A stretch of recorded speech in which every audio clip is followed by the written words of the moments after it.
In this video, we shall look at how to determine the maxima and minima values of functions.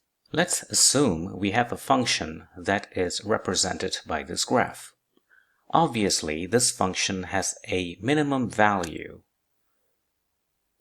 right there.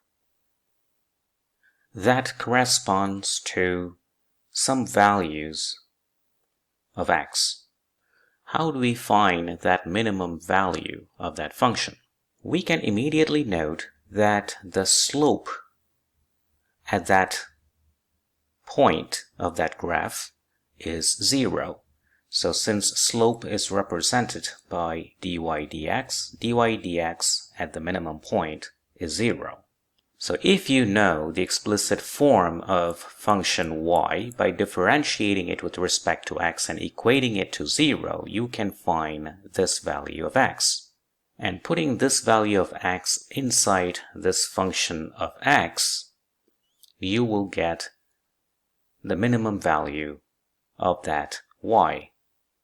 Another characteristic of this point that gives the minimum value for y is that the second derivative of y with respect to x evaluated at that minimum point must be greater than 0. A point where the gradient is 0, such as this point right there, is known as the stationary point. Such a minimum point is also known as turning point. So this is the basics behind the minimum point or minimum values of a function. Now let's assume you have a graph of this nature. Now that point here is the maximum value of y. And this value of x is the value of x that makes the y maximum. So what are the conditions to find the value of x and the maximum value of y? The first condition is as before, since at the maximum point the gradient is 0, so the first condition is dy dx is 0 at that point of x. And the second condition is the second derivative of y with respect to x evaluated at that value of x would be a negative number. And as before, as for the minimum case, this point here is also known as a stationary point due to the fact that the gradient at that point is 0. In addition to that, that maximum point is also called the turning point. As you can see clearly, to the left of that stationary point or the turning point, the gradient dy dx is positive. And over this side, the gradient or the slope is now negative.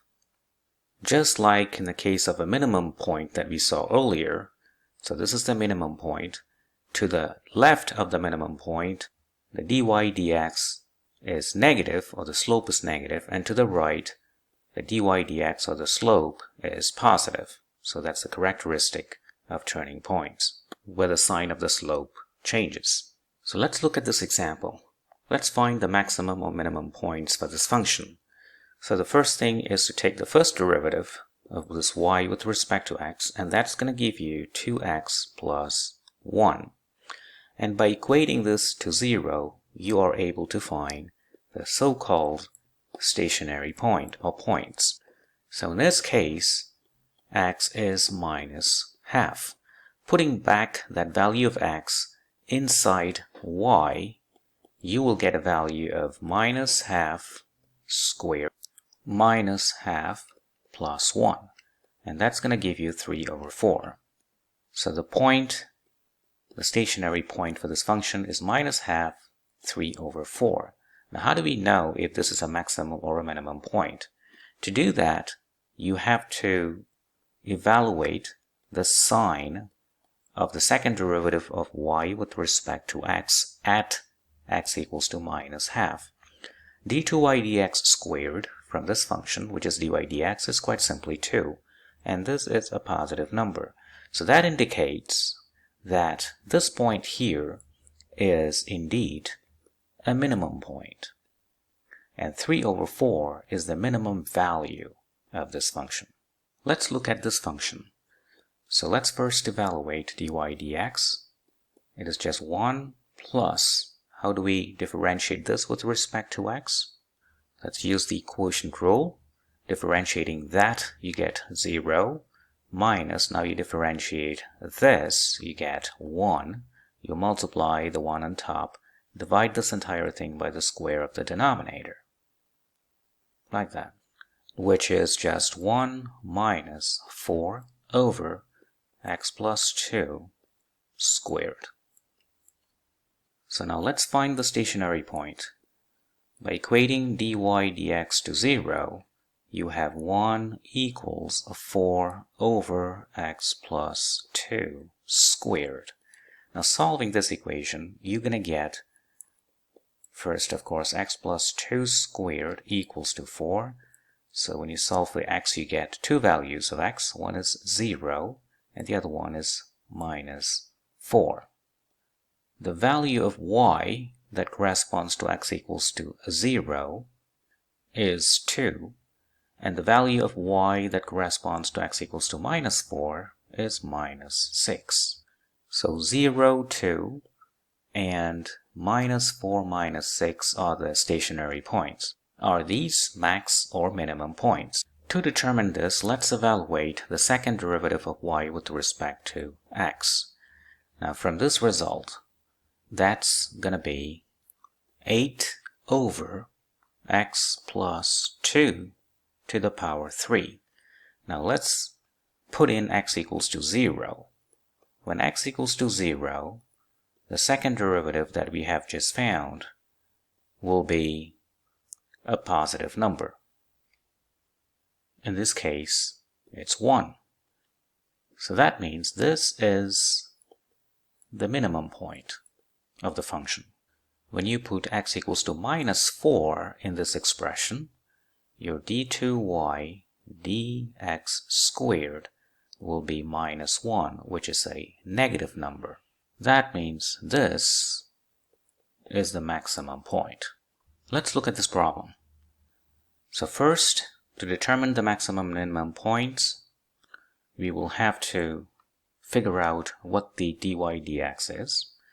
So that's going to be minus 1 over x squared for the first term, and for the second term, it will be minus 2 over x cubed, which will then give us 2 over x cubed minus 1 over x squared. Now let's find the stationary points or point. By equating that dy dx to 0, you see that you have 2x squared equals x cubed. And the only solution, the physical solution, is x equals to 2. Although x equals to 0 may seem to be a solution for this equation, but once you put in here, you see that this will tend to infinity, so that's not the solution that we are looking for. So this can be omitted, and this is what we are looking for. So this is the stationary, the x-coordinate of the stationary point. What is the y-coordinate of that stationary point? It is 1 over 2 minus 1 over 4. 2 squared is 4, and you get 1 over 4. So we have the coordinate of the stationary point is 2, 1 over 4. What kind of point is this? In order to determine that, we need to figure out the second derivative of y with respect to x, and that can be calculated from there, which will give you minus 6 over x to the power 4 minus 2 over x to the power 3. Substituting x equals to 2 in d2y dx squared, we get a value of minus 0.125, which is less than 0. That would make this point a maximum point. So there is only one turning point, and that is the maximum point given by this result. Thanks for watching.